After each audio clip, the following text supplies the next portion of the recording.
Dan ikhwan, setiap orang itu, nih antum yang hadir di sini semua, termasuk anak tanpa terkecuali, setiap manusia yang diciptakan oleh Allah ada sifat takut, ada sifat berani. Setiap manusia punya, nggak ada manusia yang nggak punya. Setiap manusia punya rasa takut, punya rasa berani. Termasuk Nabi kita Muhammad SAW ada rasa takut, ada rasa berani, ada sifat takut, ada sifat berani. Nah, yang namanya sifat dalam diri kita itu bisa diolah, bisa diurus, bisa dikembangkan, bisa dimanage. Jadi bisa dimanage. Kalau kita pandai memanagenya, maka sifat berani itu akan muncul dalam diri kita. Tapi kalau kita nggak manage dengan baik, kita nggak pelihara, kita nggak kembangkan, nanti yang muncul adalah sifat takut. Itu namanya manajemen. Jadi sifat-sifat itu mesti kita jaga, kita kembangkan, kita didik. Contoh, kita buktikan secara ilmiah aja, kita buktikan. Orang kalau sendirian takut. Kalau lagi mau ribut sendiri dia takut. Biasanya kalau rame-rame takut gak berani. Kok bisa muncul sih sifat berani? Padahal kalau sendiri dia takut. Kalau sendiri nih dia takut, nggak berani dia macam-macam. Tapi kalau lagi rame-rame, wah paling depan, paling jagoan. Manusia begitu kan? Nah, artinya apa? Kebersamaan itu bisa menaikkan sifat berani. Kebersamaan bisa menaikkan sifat berani. Kesendirian itu bisa menaikkan sifat takut. Makanya Allah suruh kita berjuang sama. Nah, jadi bisa dimanage. Anda kasih contoh yang lain lagi. Ada orang nggak pernah dipanggil polisi, sekali waktu dipanggil polisi, bisa tidur ya? Bisa tidur. Wah, 3 hari 3 malam, diapain ini? Wah, nggak bisa tidur 3 hari 3 malam. Pertama kali dipanggil, tapi setelah dia dipanggil, dia ditanya, dia tahu. Nanti sekali waktu dia dipanggil lagi, rasa takutnya berkurang. Apalagi dipanggil yang ketiga kali, rasa takutnya mulai hilang. Sering dipanggil, hilang rasa takutnya. Artinya apa? Biasa manusia itu rasa takutnya akan meningkat manakala dia belum berpengalaman. Tapi kalau dia udah berpengalaman, lama-lama rasa takutnya hilang. Yang naik adalah sifat berarti apa? Kalau kita mau berani, cari pengalaman. Kalau berani di penjara, cari pengalaman. Nah, kalau nggak pengalaman, ya nggak berani-berani. Begitu. Nah, ini kan mau tahu bagaimana cara memanage rasa berani. Berjuang, ada kebersamaan, ada pengalaman. Jadi rasa takut akan menurun, sifat berani akan naik. Nah, boleh, baik. Berikutnya lagi, ada kasih bukti, kasih contoh. Orang takut, tapi kalau dia terus tertekan, itu bisa meledak jadi berani. Jangan lupa, banyak sekali kejadian orang takut, tapi kalau dia dalam tekanan yang amat, itu bisa berubah berbalik jadi berani. Artinya apa? Kita mesti melatih diri menghadapi tekanan. Ya kita nomor 212 kan ditekan, tekan kanan, tekan kiri, tekan. Hadapi itu tekanan. Lama-lama dari rasa takut yang tadinya kita takut, lama-lama kita jadi berani.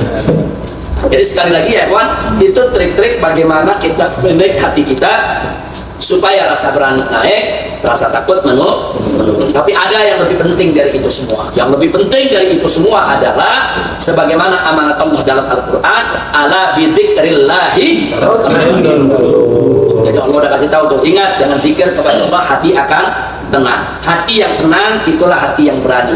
Hati yang tenang dia nggak bakal takut. Hati yang tenang dia akan siap menghadapi segala resiko.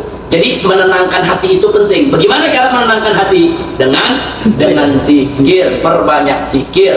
Nah, yang kedua, Nabi ngajarin setiap habis sholat apa di antara doa beliau? Allahumma inni a'udzubika minal jubni. Apa itu artinya? Ya Allah, aku berlindung kepadamu daripada sifat penakut, sifat pengecut. Sampai Nabi berlindung. Jadi kita perlu banyak zikir, kita perlu banyak doa yang diajarin sama Nabi tadi, berlindung dari sifat takut. Nah, kemudian itu tadi kita berjuang ada kebersamaan. Nah, kemudian perlu cari pengalaman. Cari pengalaman senyum aja sih. Cari pengalaman penting. Kan Anda ngalamin dulu. Pertama kali Anda masuk penjara, ya memang ada rasa takut. Tapi begitu yang kedua, udah separuh rasa takut. Begitu yang ketiga, udah nggak ada rasa takut lagi. Kenapa? Karena kita tahu apa yang ada di dalam. Di dalam ntar juga kita bisa bawa ini, bisa itu. Di dalam kita bisa makan enak. Di dalam kita bisa istirahat enak. Di dalam kita bisa ibadah enak. Nah, sebelum kita masuk, kita banyak berpikiran apa nih nanti, apa, kenapa, bagaimana. Itu yang membuat rasa takut. Tapi begitu kita pengalaman, rasa takut akan hilang. Nah, begitu juga kita harus melatih diri hidup dalam tekanan. Kalau kita terlatih dalam tekanan, insya Allah rasa takut akan hilang. Tapi yang paling penting dari semua itu nomor 1 dan 2, zikir, mohon kepada Allah berlindung daripada sifat penakut. Baik ya kawan, ada lagi, jadi nggak usah khawatir. Antum semua punya sifat berani. Siapa bilang nggak berani? Punya antum sifat berani. Nah, baik, ya. Baik sedikit. Itu tadi keterangan yang Habib sampaikan itu semuanya sangat benar. Tapi di situ ada ketawaduan yang tersembunyi. Ada ketawaduan beliau yang tersembunyi. Yang jelas dari semua itu tadi dikemas jadi satu tali pengikatnya adalah beliau yakin kepada Allah Subhanahu wa taala. Karena faktor keyakinan kepada Allah Subhanahu wa taala itu yang membuat beliau menjadi seperti itu. Jadi jangan berharap bisa mendapatkan ilmu seperti itu bagaimana sebelum mempelajari tentang keyakinan bagaimana beliau yakin kepada Allah itu. Insya Allah. Jadi apa yang disampaikan Habib Ahmad ini sebetulnya ada pendidikan dalam sholat kita. Kita begitu sholat, kita mulai dengan apa? Takbir. Allahu Akbar. Begitu ruku pakai apa? Allahu Akbar. Begitu sujud pakai apa? Allahu Akbar. Bangun dari sujud pakai apa? Allahu Akbar. Jadi dari intikal kita dari satu rukun ke rukun lain, kita dididik oleh Allah Subhanahu wa taala dengan mengucapkan takbir. Sekarang mari kita lihat takbir. Apa makna takbir? Allahu Akbar. Allah Maha Besar. Ya ikhwan, ini kata Allahu Akbar kalau kita ucapkan dan kita yakini, itu termasuk salah satu obat mujarab untuk menurunkan rasa berani kita. Kenapa? Karena kalau kita udah mengatakan Allahu Akbar, berarti Allah yang besar, Allah yang Maha Besar. Selain Allah kecil. Kalau sudah kita tanyakan dalam diri kita bahwa yang Maha Besar itu Allah, yang Maha Kuasa itu Allah, yang paling besar itu Allah, berarti selain Allah kecil. Kalau kita udah pandang selain Allah kecil, maka nggak bakal pernah kita takut menghadapi mereka semua. Jadi tanamkan, jadi jangan hanya sekedar ucapkan Allahu Akbar, itu kan ucapan. Tapi perlu ditanamkan dalam jiwa kita, Allah Maha Besar, Allah Maha Kuasa, Allah Maha Perkasa. Tanpa izin Allah nggak bakal ada orang siapapun bisa mencelakakan kita.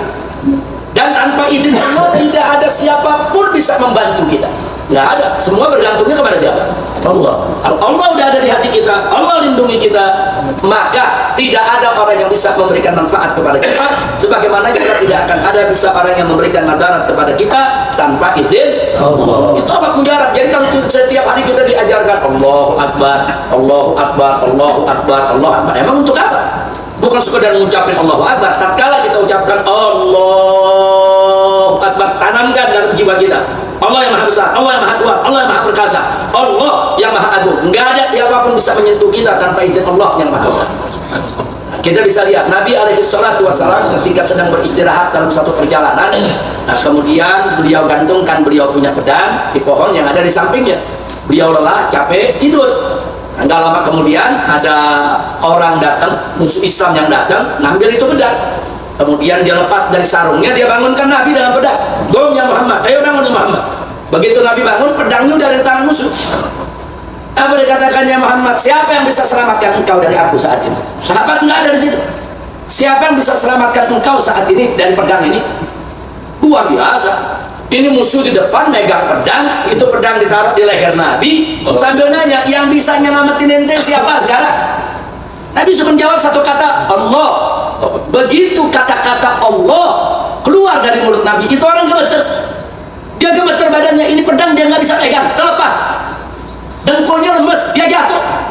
Nabi gantian ambil itu pedang, Nabi taruh di lehernya. Sekarang siapa yang bisa selamatkan engkau dari pedang ini? Allah.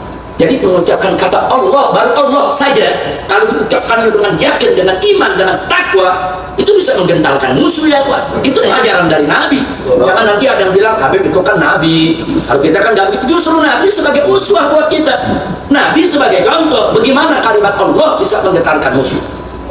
Jadi kalau orang-orang kalau lagi perang atau sebut Allahu Akbar, Allahu Akbar, sebut dengan keyakinan, bukan dengan emosi, bukan. Beda, orang kalau takbirnya dengan emosi gak enak didengar. Gak enak didengar. Boleh kalau cuma kenceng apa gak enak didengar. Tapi kalau takbirnya dengan hati, Mau dia pelan, mau dia sedap, mau dia kencang, tapi dengan hati Allahu Akbar. Oh nggak main-main, itu bisa menggentarkan musuh. Musuh bisa lari tunggang langgang, cuma dengar takbir kita ya ikhwan. Jadi itulah sebabnya kita sholat banyak takbir, bukan sekedar diucap, kencepin di jiwa kita. Agar Allah itu takbir, kalimat Allah itu, kekuasaan Allah itu ada bersemayam di dalam hati kita. Itu obat mujarab untuk menghapuskan rasa takut. Hei insyaallah, terima kasih atas datangan antum semua. Mudah-mudahan antum semua dapat umroh yang makbulah. Mohon jasa, mohon maaf dalam penerimaan, dalam pelayanan yang tidak maksimal. Mudah-mudahan antum pulang selamat. Setelah ini kita sholat asar. Antum habis ini boleh ambil handphonenya, tapi tolong ambilnya yang jelek, jangan diganti yang bagus ya. Jangan ketukar maksudnya.